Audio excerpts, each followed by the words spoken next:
Hi, Omina-san, Blue Flame Entertainment here, bringing you another Manga Tuesday! This one has actually been delayed. It's a combination of last Tuesday and this Tuesday, because I've got manga from both. I'm still missing a couple manga. Apparently Right Stuff decided, well, you have 3 manga with us on this order, and your 4th manga got changed to later in the month, so even though you paid for shipping and didn't get free shipping, we're still not going to ship your stuff until we have all of it. So... yeah, thanks, Right Stuff. That's really what I want when I want my manga on time. Anyway, we do have a good, lovely 4 manga to show you guys today. So let's hit it off with what you guys are getting used to when it comes to Manga Tuesday, and that's Haikyuu! This time we are on Haikyuu Volume 6. Oh, Oikawa. Oikawa is a douche. I'm sorry, guys. He totally is a douche at the beginning. Setter Battle. After having overcome the iron wall of Date Tech, it's finally time for Karasuno to have their rematch with Alba Josai. Kageyama and Karasuno claim victory in the practice match, but how will they fare in a real game? Tensions run high when Toru Okawa gears up to crush Kageyama once and for all. Oh dear God. Doesn't that just make you want to read? I really do love how Haikyuu goes along. It really is an exciting manga, and I do enjoy the anime, and you guys should totally go watch the anime since season 3 is airing right now. It's not my favorite sports anime of the winter season because unfortunately Yuri on Ice came out, but it's definitely the best continuing sports anime of the season.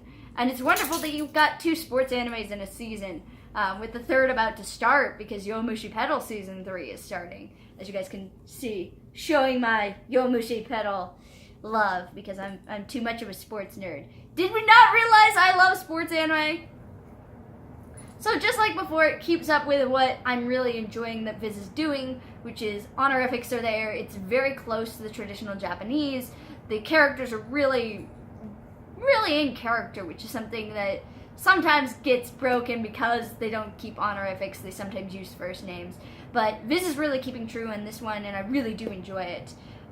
Overall, it's a really good translation. It feels very pure, very exciting. You get into it, and you're just as invested into it as you would be with the Japanese version. So go get your Haikyuu, because the more people who buy Haikyuu, the faster Viz turns these out. I mean, they've already got them every month for the next couple months. They're releasing a new volume of Haikyuu. And I really have been enjoying this. It's like every month I get sports manga. It's like, yes, sports manga. Why couldn't you have done this with Prince of Tennis? But I also think that the more people who buy the new sports mangas, the more likely Viz is to go back to their old roots. Prince of Tennis, they still could try and get the rights to the new Prince of Tennis manga, which is something I really hope they do.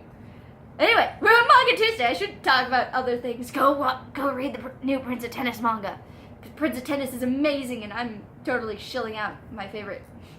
I'm shilling out my favorite series here. Anyway, we've got another really surprised that both of these came out on the same day. They came out last Tuesday, but we have Persona 4 Volume 4 and Volume 5. In case you guys haven't missed it, I did play a little bit of Persona 4 Golden on the channel.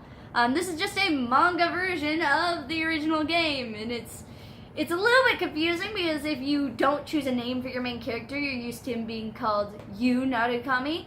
In this, he's called Soji Seta. I've got no clue why. It's the creator's choice. He wanted to name it a different person. Who cares? Overall, it really does just go over the events of the game in a very hilarious and fun way. It's a bit more comic style than how the game was a little more anime style, but obviously gotta translate that. As for translation aspects, there's definitely some parts where it goes just like what the anime did, where it doesn't quite do what the manga does, what the video game does. Honorifics aren't used, the characters sort of refer to each other as such. There's a couple of moments that just don't seem right in place because of how the manga is structured. And that can be up to translation. I do understand. I'm starting to not understand as much, especially because we're in the modern day. I see everybody everybody, you should understand what an honorific is, so not using it really is like, what are you doing? Why aren't you using it? It doesn't make sense anymore, and it just, sometimes it takes away, especially with things like this and sports manga, where it's a lot more school life, and it's a lot more, well, this is how you're knowing your relationship between these characters is by how they refer to each other. It's very confusing. Overall, if you are someone like me who really does like the game and who likes the characters from the game, this is definitely a good buy. If you didn't appreciate the game or like the anime that much, sorry, then don't buy the manga. That's my advice. Don't buy the manga if you didn't appreciate the game or the anime. Especially the anime. It's a lot more similar to how the anime tried to run the game rather than how the game runs itself. And I get it, you can't really translate a game word for word into a manga format, but still. It covers the bases, and that's really what matters, isn't it? Covering your bases. Anyway, both of them came out at the same time.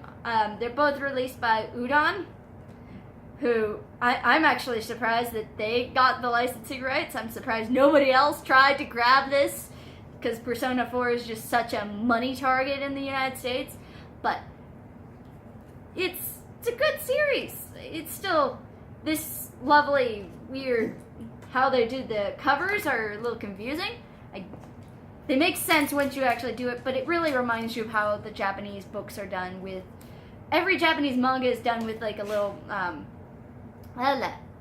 book sleeve? Like, most of my books don't come with these now because I get paperbacks, so it's just weird to see it on that. And this sort of has that same style. Obviously, they're also very bright yellow in the fact that they're for Persona 4, which uses yellow as its main color. So, anyway, next, before I get into it, do remember we're entering the gay.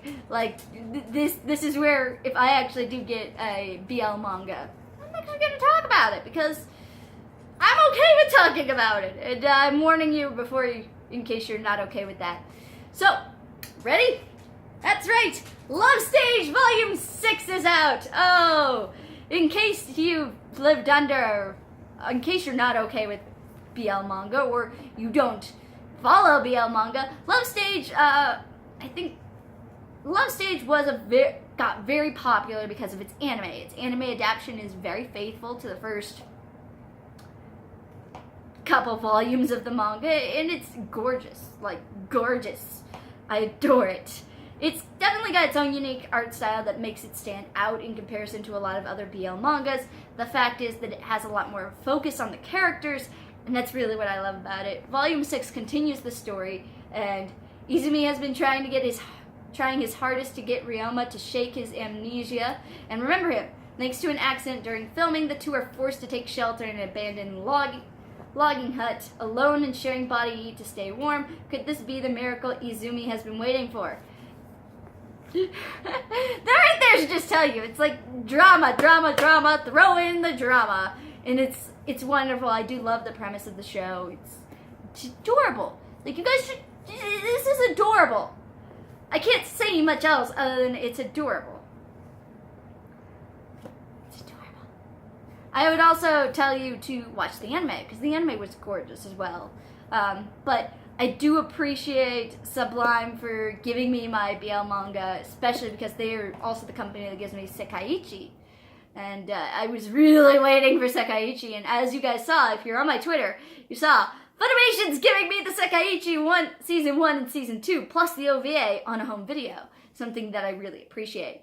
I shouldn't delve into anime topics on Manga Tuesday, though. So that's our lovely manga. The other manga I wish I could have shown you, and I'll show you as soon as it comes in, because, God, why is it not here yet?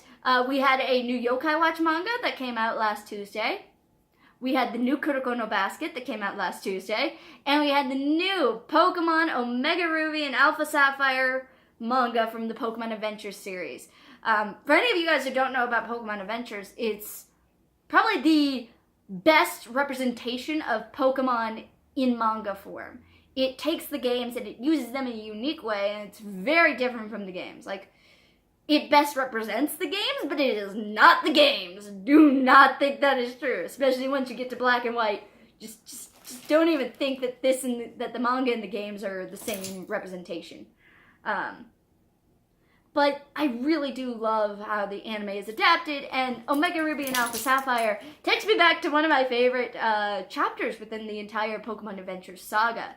And I really do like that Viz is going with it. They've been pushing as much as they can to get themselves caught up, because they released Red, Blue, and the Yellow arc. And then they started to release Gold and Silver, and then they froze it for a couple of years, and then they brought it back, and it's like, well, now you got to bring it back a lot faster because we are way far away from that. So they've been releasing it. Some of them aren't called Pokemon Adventure mangas. It's just called a certain series. I think it stops at Diamond and Pearl being called Pokemon Adventures, and it's just Pokemon Omega Ruby and Alpha Sapphire, but it's the Adventure Saga, which can make it pretty confusing if you don't know where exactly this manga lies within your story plots, which I would tell online, let you guys know. Just go online and look and see which volume you actually have instead of looking at what it says, because you're gonna get something that says it's volume 1 and it's actually gonna be volume 50. It's like, well, okay. And while yes, when you start a new season, a lot of the previous season, when you start the new game season of the manga, previous seasons don't matter as much, but sometimes they relate back, and sometimes it is very important when they relate back, because you get entire arcs that no longer make sense if you don't get the relating back knowledge into it. It's really fun. I do love how they interconnect with each other. You get a real timeline. You understand what time this happened in relation to the rest of the series, and it's so fun.